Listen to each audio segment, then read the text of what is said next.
Hi everyone and welcome back to my book nook. It's Bethany from Bethan Books here. Today I thought I would come at you with a review with a twist. I have recently decided to start up a reading journal, as you can obviously see with your own 2 pairs of eyes. 2 pairs? You only have 1 pair.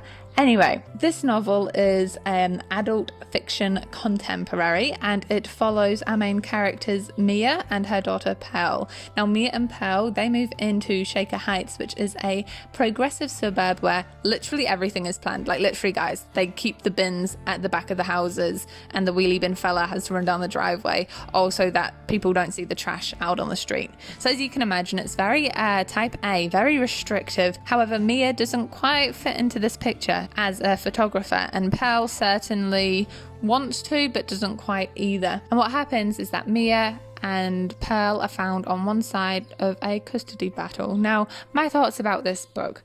At first, I'll be honest, I was super confused about why the book was set in the mid-90s, but then I realised it was to aid in the points talking about how non-inclusive books and toys were made for children of the mid-90s. For example, there were no Barbies of women in colour. Books promoted very stereotypical images, especially of people of Asian heritage and culture.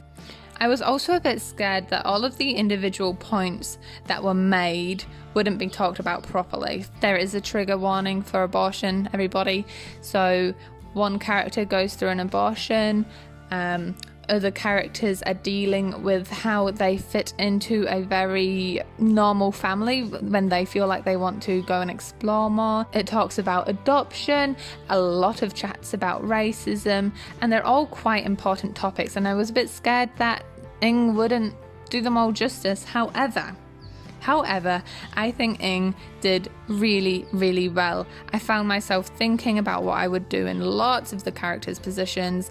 I didn't think that any of it was wasted words or wasted space. I thoroughly think that it got me thinking a whole lot more than many of the books have.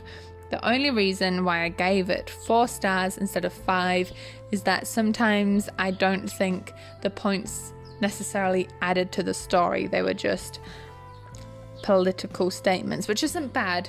I always get really scared when I'm talking about race because I don't want to ever diminish the importance of it. It's really important that these conversations are started and opened up and talked about.